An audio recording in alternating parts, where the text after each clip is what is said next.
The knot that I use to secure it is a square knot, which you probably learned when you were a Boy Scout. Although some friends of mine have never been Boy Scouts, so I've had to teach them how to tie a square knot. Once you've clipped the line, what I like to do is to put a little drop of crazy glue or super glue on your knots just to hold them in, just so they don't unravel.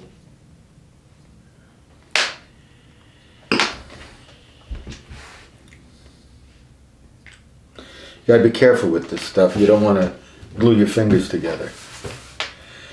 Now, we pull the eel's head up, as I said, up to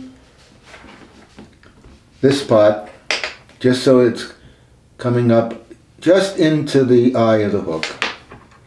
And now I'm going to show you how you tie down the eel's head. What we're going to do now is to tie down the eel's mouth around that nut so that the head doesn't slide back when you cast. Otherwise it'll go back like that. You want it to stay up front.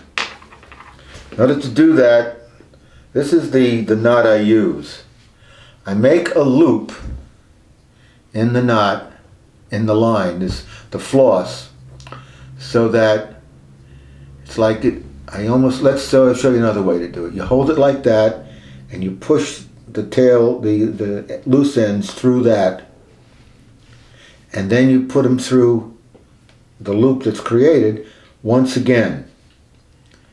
Tighten it all up. You see that first one is tightening on the running line, and now you have a slip knot that comes down to just being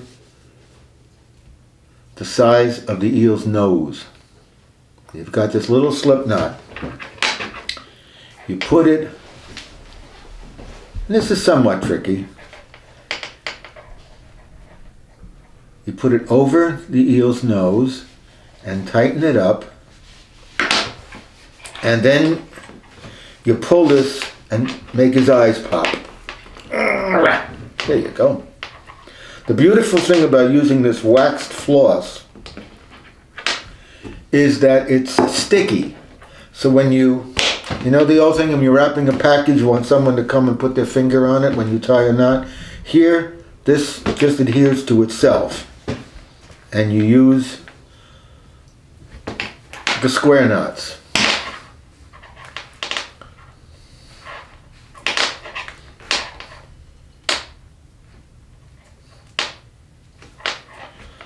And one more, just for the hell of it.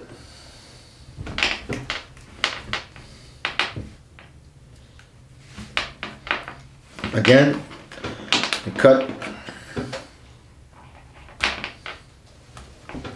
And I like to put, again, some super glue on that knot.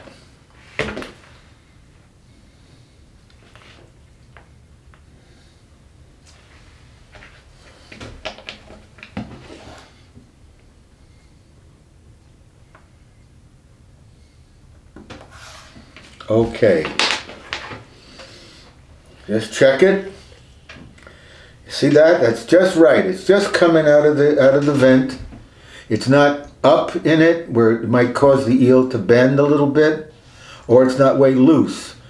You want it so that the eel comes in just perfectly straight, that the hooks are like a keel. See how it's lined up? The last step is to tie in the tail hook.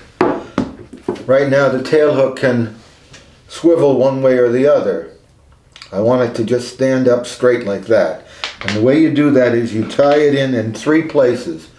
One back here, and then the other two, you tie in the eye of the hook up in towards the front. So you pull again another piece of this floss. Now you take your sewing needle. This one is a little rusty, but I don't think the eel is going to worry about that. Pull it tight, and then catch it right underneath. Pull it through,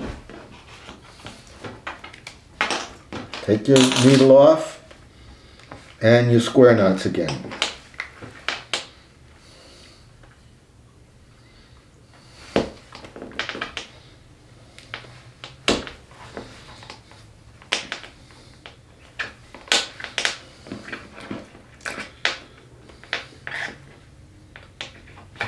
Good. Again, I'm going to put super glue on that, but we'll do that once we finish all 3 of these. Now I'm going to tie in the tail hook by putting the needle down through the eye .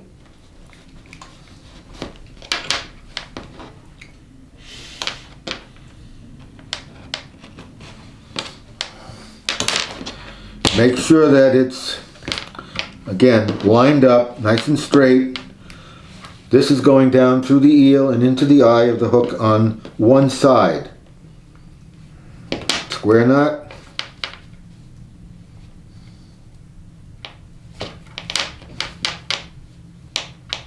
Another square knot.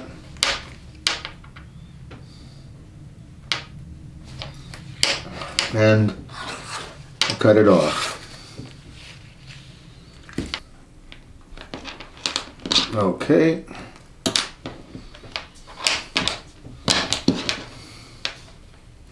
Couple of square knots.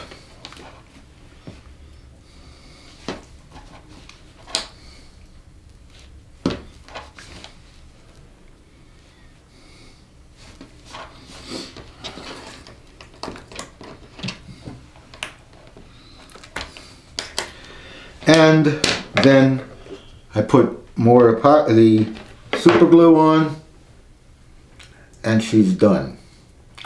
Just a final check. Make sure she lines up.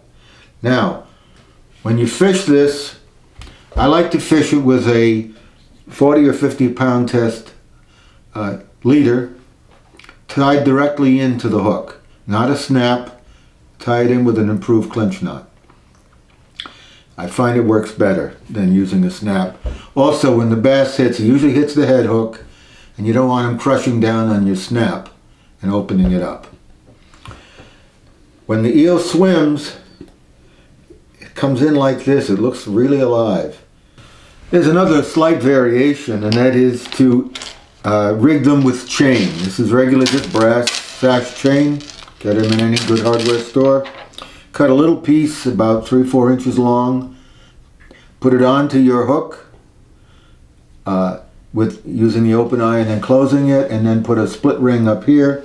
You tie your Dacron loop in here, put it into the eel so that it goes almost to the bend of the hook, and then your regular line goes up and goes around.